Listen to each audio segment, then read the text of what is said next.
अस्सलाम वालेकुम बुडियंस, I hope all of you are doing great.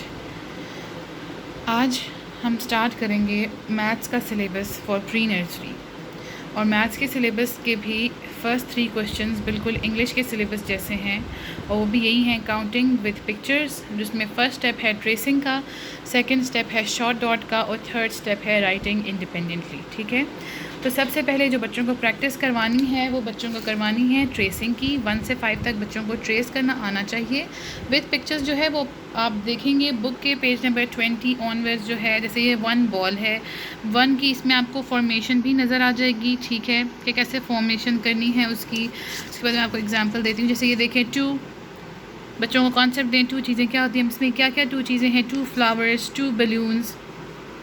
ठीक है, तो इसी तरह से जो है वो डिफरेंट तरह के कॉन्सेप्ट्स काउंटिंग में देने आपने बच्चों को अप टू 5, 1 से लेके 5 तक। 3 flowers, 3 balloons, so let them count 1 2 3, 1 2 3, 3 flowers. So जब क्वेश्चंस पे आएंगे रीडिंग तो हो जाएगी पिक्चर्स के साथ। जब क्वेश्चन पे आएंगे तो ट्रेसिंग का फर्स्ट क्वेश्चन होता है जिसमें फुल डॉट्स होते हैं, तो उसमें बच्चों को जो है वो ट्रेस करना सिखाना है। ये चलें जी, 1 हो गया। फिर शॉर्ट डॉट पे सिखाना है कि दोनों डॉट्स को मिला दें 1, और इंडिपेंडेंटली में बच्चे जो है वो खुद लिखेंगे 1। तो बेसिकली आपको जो है 3 मेथड से बच्चों को काउंटिंग सिखानी है। फर्स्ट स्टेप इज़ ट्रेसिंग 1 से 5। जब बच्चे ट्रेस करना सीख जाएं तो शॉर्ट डॉट पे 1 लिखना सिखाना, और फिर बच्चे इंडिपेंडेंटली यानी कि खुद से भी लिखना सीख जाएं। ओके, सो अगले कुछ 4 जो क्वेश्चन हैं वो इस तरह से हैं। जब एक दफ़ा बच्चे जो हैं वो इंडिपेंडेंटली काउंटिंग लिखना सीख जाएंगे तो ये 4 तरह के क्वेश्चंस जो हैं उस काउंटिंग से बनाए जाते हैं बच्चों के पेपर के अंदर भी, और उनके कॉन्सेप्ट्स मज़ीद क्लियर करने के लिए भी। तो हम 1 बाय 1 इन क्वेश्चंस को देखते हैं। फर्स्ट क्वेश्चन जो है वो है ब्लैंक्स का। ब्लैंक 1 से 5 तक कहीं से भी आ सकती है। आप बच्चों से पूछेंगे what comes after 1 2, what comes after 3 4, what comes after 4 5। ठीक है, इस तरह से। फिर सेकंड क्वेश्चन जो होता है वो होता है मैचिंग का। इजी क्वेश्चन है, बच्चों ने देखकर सिर्फ मैच करना है। 1, this is 1, where is 1 in this column, बच्चे बताएंगे, बहुत इजीली बताएंगे, उसमें कोई प्रॉब्लम नहीं करेंगे। दिस इज़ 2, बच्चों से पूछें वैसे आप what is this, this is 2, so where is 2 in this column, 2, this is 2। ठीक है, फिर आगे देखें, this is 3, where is 3 in this column, this is 3। This is 4, where is 4 in this column, this is 5, where is 5 in this column. तो इस तरह से बच्चे जो है वो मैचिंग का कॉन्सेप्ट उनका क्लियर होना चाहिए। इसके बाद नेक्स्ट क्वेश्चन जो है वो सर्कल का है। दिस इज़ 1, आगे जो जो भी आपको 1 नज़र आ रहा है उसको सर्कल करें। तो ये भी 1 है, ये भी 1 है, सर्कल करें। दिस इज़ 3, आगे 3 ढूंढें, कहाँ पर 3 लिखा हुआ है, ये 3 लिखा हुआ है, गुड, इसको सर्कल करें। फिर आगे 5 है, 5 कहाँ लिखा हुआ है, आगे ये 5 लिखा हुआ है, ओके गुड, इसको सर्कल करें। ठीक है, ये तीनों कॉन्सेप्ट्स हो जाएं तो आगे रिकग्निशन है, क्योंकि अब बच्चे बार बार डिफरेंट तरह के कॉन्सेप्ट से गुजर चुके होते हैं तो वो इजीली 1 से 5 तक के अल्फ़ाबेट्स को रिकग्नाइज कर लेते हैं। Okay, so these are the next 2 questions. पहला जो क्वेश्चन जो ये है, यहाँ पर सर्कल्स बने हुए हैं, डिफरेंट कलर्स में है, मैच द सेम कलर। ये क्वेश्चन इनके सिलेबस बुक से लिया गया है। अब अपने सिर्फ बच्चों को इसमें कॉन्सेप्ट दिया जाएगा कलर का। तो ये which colour is this, red, which colour is this, green, which colour is this, blue. So 3 से 4 कलर्स के जो हैं वो सर्कल्स बनाए गए होंगे, और अगले वाले सेम कलर के सर्कल्स से बच्चों ने सर्कल्स को मैच करना है। तो ये दिस इज़ रेड सर्कल, तो आप बच्चों से कहेंगे रेड कलर का सर्कल जो है वो ढूंढें आगे कौन सा है।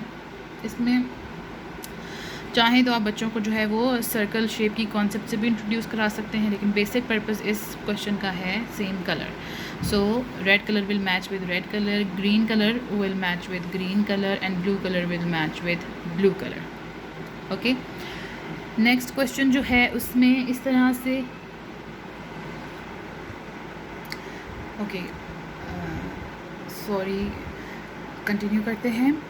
तो इस तरह के जो है वो 2 कलर के बॉल्स होंगे, एक रेड कलर का बॉल, एक ग्रीन कलर का बॉल, या किसी भी कलर का बॉल, और बच्चों से कहा गया जाएगा कि सेम इसी कलर के बॉल्स जो हैं वो आगे बनाएं। फॉर एग्जांपल अगर रेड कलर का बॉल है तो, या बीड्स, ठीक है, तो बच्चे जो हैं वो आगे उसी कलर के बीड्स बना के they will colour the beads, उसी तरह के कलर बीड्स बना के they will colour the beads. Similarly second colour जो है वो ग्रीन कलर का बीड है, तो ग्रीन कलर के beads they will make and they will colour them.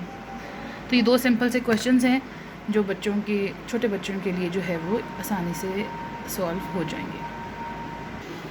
Okay, so next जो है अगेन कलर्स का कॉन्सेप्ट है, इसमें सर्कल द रेड। तो बच्चों से पूछें कि रेड कलर का कौन सा स्टार आपको नज़र आ रहा है। Once they are able to tell you then tell them to encircle it. Next green colour का स्टार है, किसी भी कलर का जो स्टार पूछा जाए बच्चों को, क्योंकि कुछ ना कुछ कॉन्सेप्ट्स कलर्स के दिए जाएंगे साथ साथ, तो जिस कलर का भी उनसे पूछा जाएगा वो कलर को सर्कल करेंगे। उसके बाद क्वेश्चन है ड्रॉ स्ट्रेट लाइंस। ये क्वेश्चन भी बुक से ही लिया गया है और इसमें बच्चों को सिंपली जो है वो कॉन्सेप्ट देना है, उनकी पेंसिल ग्रिप जो है वो उसको मजबूत करना है। तो उनसे कहेंगे स्ट्रेट लाइन ड्रॉ करने के लिए, ठीक है। Tell them to draw straight line, ऐसे। Okay, these are the next two questions. Tick the few, tick the many. Few और मैनी का कॉन्सेप्ट देना है। This concept is also present in book, उधर से ही लिया गया है। तो बच्चों को आपने बताना है कि फ्यू मीन्स कम या लेस, मैनी मीन्स मोर या ज़्यादा। तो वन बाय वन आप उन्हें उनसे पूछें, कॉन्सेप्ट दें कि 1 2 3 4 these are 4 balls, this is 1 ball. तो 4 बॉल्स कम है या 1 बॉल कम है?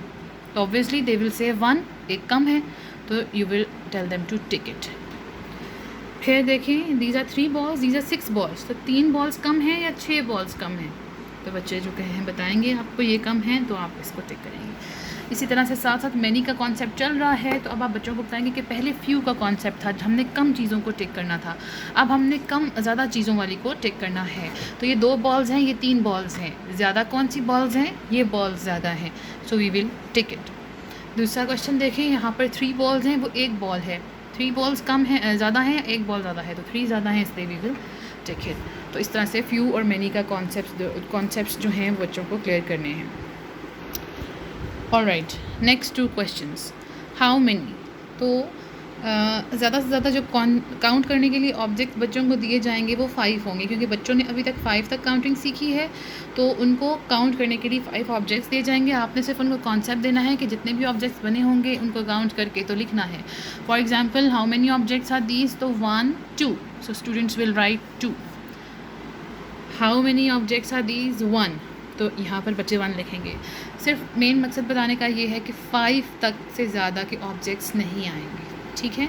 और नेक्स्ट जो है वो बैकवर्ड काउंटिंग, जैसे बच्चों ने 1 से 5 तक सीखी थी, यहाँ पर सेकंड क्वेश्चन सारे कॉन्सेप्ट्स क्लियर होने के बाद बैकवर्ड काउंटिंग का होगा 5 4 3 2 and 1। I hope it's clear. फिर भी कोई प्रॉब्लम हो तो you can ask in the comment section. Okay, second last question of the math syllabus is time. Time का कॉन्सेप्ट दिया जाएगा बच्चों को, उसमें डे और नाइट का कॉन्सेप्ट दिया जाएगा, ठीक है। ये कैसे टाइम चेंज होता है, तो दिन से रात और रात से जो है वो दोबारा सुबह हो जाती है। इसमें एक बच्चों को ड्राइंग करने के लिए भी दी जाएगी, जिसमें they can draw a sun and moon, और स्काई का ब्लू कलर कर सकते हैं और ब्लैक कलर कर सकते हैं, जो भी वो इजीली अपनी एज अप्रोप्रिएट ड्राइंग जो है वो कर सकें। तो बेसिकली टाइम का कॉन्सेप्ट दिया जाएगा। उसके बाद लास्ट कॉन्सेप्ट और last question of their syllabus is on page number 97, unit number 13। Position बच्चों को बताई जाएगी कि कोई चीज़ ऊपर कब होती है, नीचे कब होती है, अप एंड डाउन का कॉन्सेप्ट, और दूसरा इनसाइड एंड आउटसाइड का कॉन्सेप्ट भी जो है वो बच्चों को दिया जाएगा कि जैसे कि this fruit is inside the basket, this fruit is outside the basket. Similarly over here ball is outside the basket and here ball is inside the basket. तो 2 कॉन्सेप्ट्स पोजीशन के, अप एंड डाउन और inside and outside के जो हैं वो बच्चों को दिए जाएंगे। ये इनका जो है फर्स्ट टर्म का कंप्लीट सिलेबस का ओवरव्यू है। कोई प्रॉब्लम हो तो आप लोग कमेंट्स में मेंशन कर सकते हैं, फेसबुक पे इनबॉक्स कर सकते हैं, और स्कूल भी प्रिंसिपल से रब्ता कर सकते हैं। Thank you so much. Videos को लाइक करें, चैनल को सब्सक्राइब करें। अल्लाह हाफ़िज़।